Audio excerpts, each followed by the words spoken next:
Excella Education Study in USA assured scholarship. Contact 9881 నమస్తే, welcome to I dream. నా పేరు ప్రసాద్. ప్రతి ఎన్నికల్లో ఏజెన్సీ ప్రాంతం మీద అధికార విపక్షాలు ప్రత్యేక దృష్టిని కేంద్రీకరిస్తాయి. ఆ ప్రాంతంలో ఉండే 7 నియోజకవర్గాల్లో అన్ని సీట్లను గెలవడానికి అన్ని శక్తులు ఒడ్డుతాయి, రకరకాల ప్రయత్నాలు కూడా చేస్తూ ఉంటాయి. గత ఎన్నికల్లో వైసీపీ క్లీన్ స్వీప్ చేసింది. అంతకుముందు స్వర్గీయ ఎన్టీ రామారావు ఉన్న సమయంలో ఏజెన్సీ అంతా కూడా తెలుగుదేశం పట్టు కాసింది. కానీ ఆ తర్వాత మారిన పరిస్థితుల నేపథ్యంలో అది వైసీపీ పరమైంది. మరి రానున్న ఎన్నికల్లో ఏజెన్సీ ఎటువైపు చూస్తోంది, ఎవరిని కాపు కాయడానికి సిద్ధంగా ఉంది, ఇలాంటివే ప్రస్తుతం మన ముందు ప్రశ్నలుగా ఉన్నాయి. మరి గిరిపుత్రులంతా కూడా మరోసారి జగన్ వెంట ఉంటారా లేదా అని తెలుసుకునే ప్రయత్నం చేద్దాం. మనతో కొరతం ఈశ్వరరావు ఉన్నారు. ఆయన రాష్ట్ర అధ్యక్షులు, ఆదివాసీ రిజర్వేషన్ల పోరాట సమితి, అలాగే బహుజన టీచర్ల సంఘానికి సంబంధించి ఉత్తరాంధ్ర అధ్యక్షులు ఉన్నారు. అన్న నమస్తే. నమస్తే. మీరు పోరాట అంటే ఉద్యమాల్లో పాల్గొంటూ ఉంటారు. అటు ఆదివాసీ సంఘానికి సంబంధించి కానీ, ఇటు బహుజన టీచర్ల కోసం పోరాడుతున్న వ్యక్తిగా మీరు ఉన్నారు, ఒక గిరిపుత్రుడిగా ఉన్నారు. అసలు ఏజెన్సీలో ఎలాంటి పరిస్థితి ఉంది? 2019లో జగన్మోహన్ రెడ్డి మీద నమ్మకంతో మొత్తం గిరిపుత్రులంతా కూడా ఆయన గెలిపించడం జరిగింది. క్లీన్ స్వీప్ అయిపోయింది. అక్కడ వైసీపీ మొత్తం క్లీన్ స్వీప్ చేసింది. ఇప్పుడు పరిస్థితి ఎలా ఉంది? మళ్ళీ అదే పరిస్థితి రిపీట్ అవుతుంది అనుకుంటున్నారా? అబ్సల్యూట్లీ, తప్పకుండా. జగనన్నే కాదు, మహానేత, దివంగత గౌరవనీయులు, కీర్తిశేషులు రాజశేఖర రెడ్డి గారిని కూడా మా ఆదివాసులు హక్కును చేర్చుకున్నారు. అదేవిధంగా ప్రస్తుత ప్రీతమ నేత డాక్టర్ వైఎస్ జగన్మోహన్ రెడ్డి గారిని కూడా మేము తమ సొంత బిడ్డలాగా, ఒక అన్నయ్యలాగా, ఒక పేరెంట్ లాగా మేము చూసుకునే పరిస్థితి ఉంది. ఎందుకంటే భారత రాజ్యాంగం రచించబడి సుమారుగా 75 వసంతాలు పూర్తయిన సందర్భంగా ఏ రోజు కూడా మా గిరిజనులకి రాజ్యాంగబద్ధ పదవులైన డిప్యూటీ సీఎం కానీ, ఒక ఎస్టీ కమిషన్ చైర్మన్ కానీ ఇవేవి కూడా నోచుకోలేని పరిస్థితుల్లో మహానేత ఏదైతే అంబేద్కర్ కథల కన్నా స్వరాజ్యాన్ని ఈరోజు మాకు లభ్యమైంది. ఎందుకంటే పేపర్లకు, కాగితాలకే పరిమితమైన డిప్యూటీ సీఎం అనేది ఆదివాసీలకి అది ఒక కళలాగా భారతదేశ చరిత్రలోనే ఒక రాజకీయ వికేంద్రీకరణ, పరిపాలనా వికేంద్రీకరణ, ఒక రాజకీయ వికేంద్రీకరణ, పదవులు అనేవి అందరికి అందినప్పుడే అభివృద్ధి, అదే నిజమైన అభివృద్ధి అనే ఒక కొత్త వరవడికి శ్రీకారం చుట్టారు మహానేత. నిజంగా రియల్ లీడర్ ఆయన. అంటే ఒకటండి, రాజశేఖర రెడ్డి గారి ప్రభుత్వాన్ని మీరు చూశారు, అంతకుముందు కాంగ్రెస్ ప్రభుత్వాన్ని కూడా చూశారు. కానీ జగన్మోహన్ రెడ్డి గారి ప్రభుత్వంలో ఏంటి కొత్తదనం అంటే ఏం చెప్తారు? అంటే ఆ పథకాల అమల్లో కానీ, లేదంటే అభివృద్ధిలో కానీ ఏంటి కొత్తదనం ఉంది? ఇక్కడ జగనన్న నిజంగా ఒక మానవ రూప దైవం. ఎందుకంటే ఒక పథకం తన ఒక మనస వాచ కర్మన ఒక త్రికరణ శుద్ధిగా ముందుకు వెళ్ళే నేత. ప్రపంచ చరిత్రలోనే ఇలాంటి ఒక రియల్ లీడర్ని చూడడం బహురుదు. ఎందుకంటే మేము ఒకప్పుడు ఆదివాసీ ప్రాంతం నుండి ఈ విశాఖపట్నం కేజీహెచ్కి కానీ ఒక కలెక్టర్ ఆఫీస్కి రావాలంటే చాలా వ్యయ ప్రయాసాలతో కూడుకోవడమే కాకుండా మా గిరిజనులకి రెక్కాడితే కానీ డొక్కాడిన పరిస్థితుల్లో మేము ఉంటాం. అలాంటి పరిస్థితుల్లో ఒక అంబులెన్స్ బుక్ చేసుకోవాలన్నా, ఒక బస్సుకి రావాలన్నా చాలా కష్టతరమైన పని. అలాంటి పనుల్ని మాకు నిజంగా ఒక స్వర్గాన్ని భూకి దించినట్లు ఒక మెడికల్ కాలేజీని పెట్టడం ద్వారా మేము అక్కడే సునాయాసంగా ఎటువంటి వ్యయ ప్రయాసాలకు లోను కాకుండా సక్రమ ఆరోగ్యాన్ని పొందగలుగుతున్నాం. అట్ ది సేమ్ టైం పాలనా వికేంద్రీకరణలో భాగంగా జిల్లా మన్యం ఏఎస్ఆర్ జిల్లా, ఆ జిల్లా హెడ్ క్వార్టర్ని అక్కడ తీసుకురావడం ద్వారా పూర్వం మేము కలెక్టర్ ఆఫీస్కి వస్తే కలెక్టర్ అపాయింట్మెంట్ ఇస్తాడో లేదో ఒక దిక్కు తోచని స్థితిలో ఉన్న పరిస్థితుల్లో కలెక్టర్ మా చెంతకే తీసుకురావడం, ఒక ఎస్పీని మా చెంతకే తీసుకురావడం, ఇవన్నీ కూడా అద్భుతం. ఇవి నిజంగా ప్రపంచంలో 7 వింతలు, ఇది ఒక 8వ వింతలాగా ఒక ఇంత మంచి ఎలా సాధ్యమవుతుంది? అట్ ది సేమ్ టైం ఆంగ్ల విద్య అనేది ఒకప్పుడు ధనవంతులు, శ్రీమంతులు పిల్లలకే అందుబాటులో ఉండేది. అది నేడు సర్కారు బడుల్లో ప్రవేశపెట్టడమే కాకుండా సక్రమ అమలుకు నోచుకునేటట్లు చేయడం అనేది అదే త్రికరణ శుద్ధి. చాలా చక్కని పర్యవేక్షణ, అలాగే ట్యాబ్లు ఇచ్చారు జగనన్న. అలాగే బైలింగల్ టెక్స్ట్ బుక్సే కాకుండా ఐఎఫ్పి ప్యానల్ ద్వారా మనం కేంబ్రిడ్జ్, ఢిల్లీ, ఐఐటి ప్రొఫెసర్లు బెస్ట్ ఫ్యాకల్టీ లెసన్లు కూడా అతి పేద పిల్లడు అత్యంత ఖర్చైన విద్యని చాలా అది ఎంత పేషెన్స్ ఉండాలి, ఎంత ఓర్పు ఉండాలి, ఎంత మహా మనసు ఉంటే కానీ అది అసాధ్యం. అలాంటి పనుల్ని, అలాంటి ఒక మంచి క్రియలు చేసి మా ఆదివాసీల జీవితాల్లో ఒక అంధకారాన్ని తొలగించి, ఒక విజ్ఞానాన్ని, ఒక సంపదని, మేము ఇంకా దేనికి దూరం కావు. ఏదైతే అందని ద్రాక్షగా మిగిలిన ఆ ఆంగ్ల విద్య, ముఖ్యంగా ఆంగ్ల విద్యలో మోస్ట్ ఆఫ్ ద నాలెడ్జ్ అవైలబుల్గా ఉంటుంది. అలాంటి నాలెడ్జ్ని మా గిరి ప్రాంతాల్లో, మా మండి ప్రాంతాల్లో అది ప్రవేశపెట్టడమే కాకుండా దాని సక్రమములకు మంచి అధికారులను నియమించి ఎటువంటి రాజీ లేకుండా, ముఖ్యంగా నాడు నేడులో భాగంగా పాఠశాలల ఆధునికత ఎంత బాగుంటుందంటే టాయిలెట్స్ అనేవి మన ఇళ్లల్లో, స్టార్ హోటల్లో కూడా లేనంత విధంగా మా ఆదివాసీ ప్రాంతంలో ఆ నాడు నేడులో భాగంగా ఆ టాయిలెట్స్ క్లీనింగ్ అవ్వచ్చు. ఫుడ్ కూడా పోషకాహారం, ఫుడ్ మంచిదైతేనే హెడ్ మంచిది అవుతుంది. మనం పోషకాహారం ఉంటేనే మనం చదివింది వంట పట్టుద్ది. అలాంటివన్నీ కూడా ఒక తండ్రి కూడా, ఒక ధనవంతుల పిల్లలు, ఉద్యోగుల పిల్లలు కూడా వాళ్ళ పిల్లలకి ఇట్లాంటి సౌకర్యాలు సమకూర్చలేరేమో. నిజంగా ఎప్పటికీ జగనన్నే మా ఆదివాసీలకు దేవుడు, దైవం, మంచి నాయకుడుగా మేము ఆదరించడానికి సదా సిద్ధంగా ఉన్నాం. దానికోసం ఒక ఈశ్వర్ గారు, మనకి ఎంపీ అరకు ఎంపీ అనేది కీలకమైన స్థానం. అరకు ఎంపీ పరిధిలో 7 నియోజకవర్గాలు ఉన్నాయి. ఈసారి కూడా అంటే ఇప్పుడు ఒకవైపు తెలుగుదేశం పార్టీ, జనసేన, ఇంకో బీజేపీ కూడా రావచ్చు, రాకపోతే మొత్తం మీద ఇంతమంది కలిసికట్టుగా వచ్చిన తర్వాత కూడా వైసీపీని ఓడించే పరిస్థితి ఉంటుంది అనుకుంటారా? ఎలాంటి పోటీ ఉంటుంది ఈసారి ఏజెన్సీ? అబ్సల్యూట్లీ. స్థానిక ఎన్నికల్లోనే ఏదైతే ప్రతిపక్ష పార్టీలు ఉన్నాయో, తెలుగుదేశం, జనసేన, ఇతరత్ర పార్టీలు కనీసం స్థానిక ఎన్నికల్లో నిలబడలేని సత్తా లేకపోయినప్పుడు ఇంకా ఈ సార్వత్రిక ఎన్నికల్లో నిలబడతారనే నమ్మకం అయితే మాకు లేదు. సరైన నాయకత్వం అక్కడ ఎవరు నాయకుడో, ఎవరు ఏ పార్టీ, ఎవరు ఎక్కడ నిలబడతారో తెలియని దిక్కుచోతన పరిస్థితుల్లో వాళ్ళు ఉన్నారు. విజయం తథ్యం. జగనన్న ఏదైతే విశ్వసిస్తున్నారో, నమ్ముతున్నారో 175 for 175, it is absolutely right statement given by Shri Jaganmohan Reddy గారు. రైట్. మీరు టీచర్గా కూడా ఉన్నారు, టీచర్గా పనిచేస్తున్నారు. అంటే ఎలా, అంటే మీ లక్ష్యం ఏంటి అసలు? అంటే వైసీపీ కోసం మీరు దేనికైనా సిద్ధమా అంటే మీరేం చెప్తారు? సిద్ధమే. ఎందుకంటే రాజ్యాంగం కన్న కలలు, గాంధీ కన్న కలలు నేడు ప్రీతమ నేత జగన్మోహన్ రెడ్డి చాలా చక్కగా చేతల ద్వారా, మాటల ద్వారా కాకుండా ఆయన నవరత్నాలు అన్నారు. 100 రత్నాలు. నవరత్నాలే కాకుండా ఈ నాడు నీళ్లు కానీ, రైతు భరోసా కేంద్రాలు కానీ, ఆరోగ్య సురక్ష, ఇవన్నీ ఆ మహానుభావుడికి ఎట్లా స్ఫురిస్తున్నాయో తెలియదు కానీ నిజంగా అది అద్భుతం. అలాంటి నాయకుడిని రక్షించుకోవాల్సిన బాధ్యత ఆంధ్రుల్లో అందరి యొక్క ప్రథమ కర్తవ్యంగా భావించాలని నేనైతే నమ్ముతున్నాను. అంటే ఏజెన్సీ ప్రాంతాలకు సంబంధించి ఈశ్వర గారు, సరిహద్దు అయితే మనకు ఒడిశా సరిహద్దు ఏదైతే ఉందో, చాలా అంటే మనకు వస్తున్న సమాచారం ఏంటంటే ఒడిశాలో సరిహద్దులో ఉన్న ఒడిశా గ్రామాలకు సంబంధించిన ప్రజానీకం చాలామంది మమ్మల్ని ఆంధ్రలో కలపండి, మాకు ఆంధ్ర పథకాలన్నీ కూడా అందేటట్లు చూడండి అని డిమాండ్ చేస్తున్నట్లుగా ప్రచారం ఆ మధ్య జరిగింది. చాలామంది అంటే దానికి సంబంధించిన నిజమైన ఫొటోస్, వీడియోస్ కూడా వచ్చాయి. అది నిజమే అంటారా? అంటే ఒడిశాలో కూడా ఆంధ్ర జగన్మోహన్ రెడ్డి పాలనా విధానం మీద అంత ప్రభావం కనిపిస్తుందా? వరుసే కాదండి, భారతదేశం, ప్రపంచ దేశాలు కూడా జగనన్నను కీర్తిస్తున్నాయి. ఎందుకంటే ఇన్ని పథకాలు ఈ మహా విపత్తులను పురస్కరించుకొని, కరోనా అనేది ప్రపంచ విపత్తు. ప్రపంచంలో క్రీస్తుపూర్వం, క్రీస్తు శకం కూడా అట్లాంటి దుర్భరమైన అలాంటి మహా సంక్షోభం ఎన్నడూ లేదు.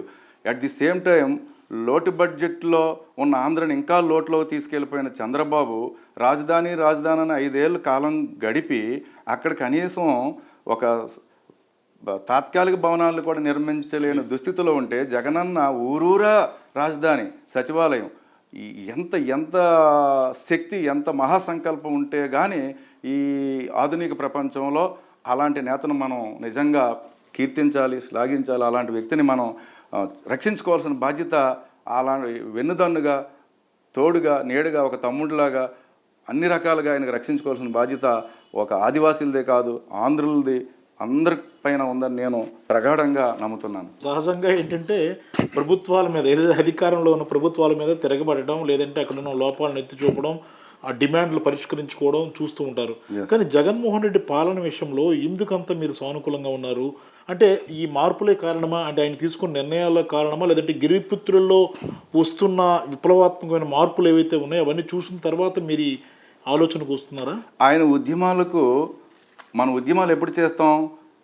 మనకు లోటు, మనకు బాధ కలిగినప్పుడే కదా ఉద్యమాలు చేస్తాం. అవన్నీ కాకుండా అడగందే అమ్మైనా పెట్టదు. మనుషులు 3 రకాలు: ఉత్తములు, మధ్యములు, అధములు. మధ్యములు అంటే చెప్తే చేసేవాడు, అధముడు అంటే చెప్పినే చేయలేనివాడు. మనం చెప్పకుండా ఒక కనిపించే దైవంలాగా ఒక తల్లి తండ్రి చేయలేని ఒక అమ్మఒడి కానీ, ఒక జగనన్న గోరుముద్ద కానీ, ఈ విద్యా కానుక కానీ ఇవన్నీ పెడుతుంటే తల్లిదండ్రులే అమ్మ డిక్షనరీ కొనంత కొనరు, ఒక ట్యాబ్ కొనంటే శ్రీమంత పిల్లలకు కూడా అసాధ్యం. ఆ ట్యాబ్లో ఒక లెసన్ని రకరకాలుగా ఎన్నిసార్లైనా మనం చూసుకోవచ్చు. ఒక త్రికోణమితి కావచ్చు, ఒక జీర్ణ వ్యవస్థ కావచ్చు, అంతే ఒక ప్రాక్టికల్ మెథడ్లో, ఒక ఎక్స్పీరియన్స్ మెథడ్లో చూసే ఒక భాగ్యం ఈరోజు సుసాధ్యం చేసేటంటే ప్రపంచంలో అభివృద్ధి చెందిన దేశాల్లో కూడా అలాంటి ఫెసిలిటీస్ లేవు. అది చాలా చాలా చాలా కష్టం. అది ఎంతో మహాసంకల్పం, ఎంతో త్యాగం ఉంటే కానీ, త్యాగంతో కూడిన మనిషికి మాత్రం అది సాధ్యం. కాబట్టి ఉద్యమాలు చేయాలని అలాంటి వ్యక్తిని మనం రక్షించుకోవాల్సిన బాధ్యత, ముందుకు తీసుకెళ్లవలసిన బాధ్యత సమాజం పైన ఉందని నేను భావిస్తున్నాను. ఉదాహరణకు ఆశా వర్కర్లు, రకరకాల వర్కర్లకు 300 నుంచి 3000, ఈ అంగన్వాడీ టీచర్లకి తక్కువ వేతనం ఉన్నప్పుడు అమాంతంగా అడగకుండా పెంచిన సందర్భాలు. ఇలాంటివన్నీ కూడా ఈ లోటు బడ్జెట్లో మరి మహా సంక్షోభం, ఇలాంటి సంక్షోభాల్లో మామూలుగా నడవడమే కష్టమైతే ఈ అసాధ్యాలు సుసాధ్యాలు చేసే ఆ శక్తి భగవంతుడు ఇస్తున్నాడా, లేకపోతే ఆయన భగవంతుడు అన్న భావన అప్పుడప్పుడు కలిగే సందర్భం నాకు. రైట్ అండి. మీరు వైసీపీకి ఒక బలమైన సైనికుల్లో మారిపోయారని నాకైతే అనిపిస్తుంది.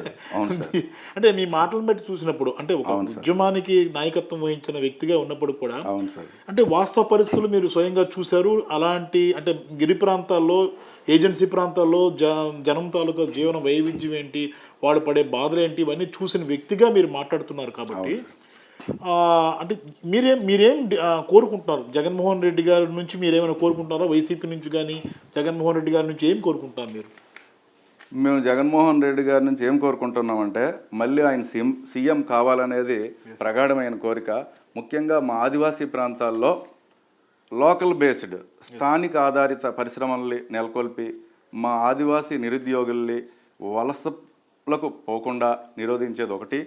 రెండోది బోయ్ వాల్మీకిల్ని, బెంతు వరియాల్ని వాళ్ళు కంప్లీట్గా పూర్తిగా మేము ఆదివాసులను 5th షెడ్యూల్ 170 యాక్ట్ అనేది ఒక పరిమితమైన ప్రదేశానికి పరిమితమైన మా ఆదివాసీలకు ఒక ప్రత్యేకమైన వైవిధ్యమైన ఆచారాలు, సాంప్రదాయాలు, కుల వ్యవస్థ, కట్టుబాట్లు, వివాహ వ్యవస్థ మాకు ఉంటుంది.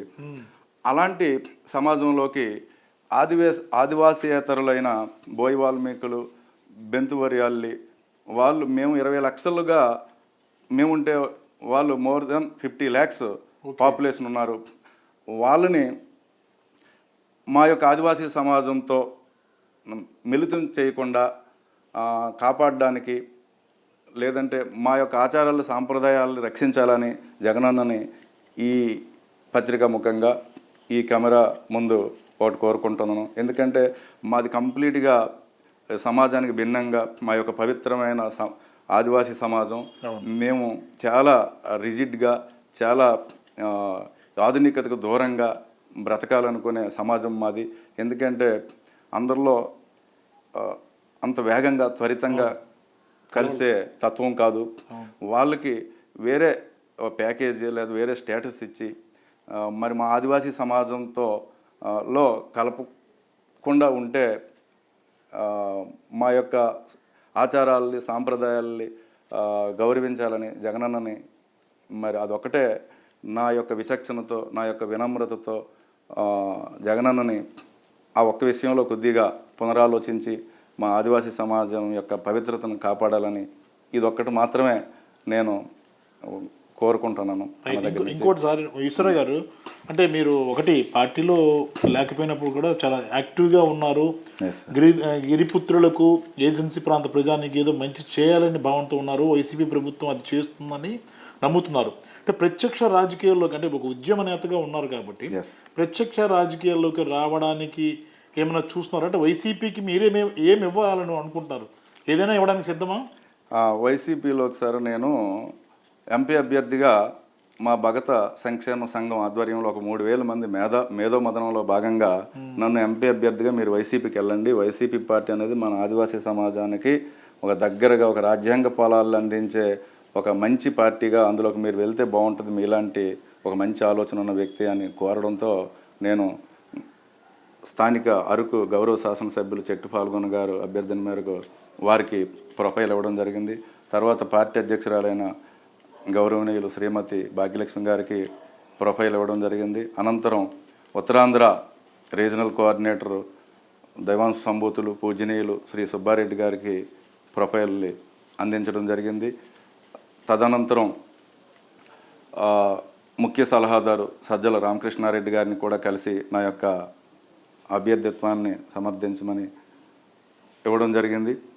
అలాగే విప్పు శ్రీ లేల అప్పిరెడ్డి గారిని, ప్రతాప్ రెడ్డి గారిని, అలాగే మా ఉత్తరాంధ్ర గౌరవ మంత్రివర్యులు పూజ్యులు మరి వత్స సత్యబాబు గారిని, అలాగే deputy regional coordinator dynamic leader of Uttarandhra Shri Majji Srinivas అన్నయ్య గారిని కలిసి వారి ఆశీస్సులు తీసుకొని